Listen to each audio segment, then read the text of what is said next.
একটি শত্রু উচ্চাটন ক্রিয়া দেব। এই শত্রুর উচ্চাটন ক্রিয়া কখন করবেন? যখন দেখবেন যে আপনার আশেপাশের প্রতিবেশীরা আপনার প্রতি চড়াও হচ্ছে, তারা আপনাদের উপর নানা ধরনের ক্রিয়া করছে। তখন আপনি এই প্রয়োগ করে আপনি যদি জেনে থাকেন যে আপনার অমুক শত্রু রয়েছে, তো এই শত্রুর উপর এই ক্রিয়াটি প্রয়োগ করতে পারেন। স্ক্রিনে দেওয়া যে মন্ত্রটি রয়েছে, এই মন্ত্রটি প্রথমত ১০৮ বার আপনাকে আ জপ করতে হবে। জপ করে নেওয়ার পর কী করবেন? যখন দেখবেন ঘাট কাজ হয় বা শ্রাদ্ধ হয়, তখন দেখবেন একটা ঘুমসি পরানো হয়, কোমরে একটা লাল সুতো পরানো হয়। হয় ওই সুতো জোগাড় করতে হবে আপনাকে যেকোনোভাবে, নয় যে মানুষটা মৃত মানে সদ্য মারা গেছে তার কোমরে যদি ঘুমসি থাকে বা তার কোমরে যদি সুতো থাকে, ওই সুতোটা জোগাড় করতে হবে আপনাকে। এবারে শনিবার থেকে সোমবার পর্যন্ত ৩ দিন ১০৮ বার করে পূর্ব দিকে মুখ করে বসে ধূপদীপ জ্বালিয়ে ওই সুতো সামনে রেখে, লাল শালুতে সামনে রেখে ১০৮ বার পড়বেন, ফুঁক দেবেন।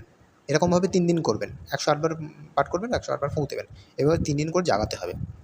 এবার ওইটা, ওই যে সুতোটা রইলো, যে এবার আপনার শত্রু আছে তার মেন গেটে, মানে মেন গেটের যে নিচে যদি মাটি থাকে, ঠিক আছে? তাহলে খুব ভালো হবে এটা।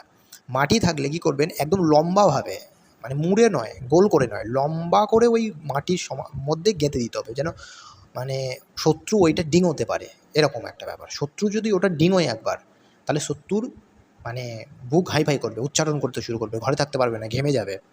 ঠিক আছে? আর মানে এটা বাইরে বেরোলেও এটা হবে, আর ঘরে প্রবেশ করলেও এটা হতে থাকবে।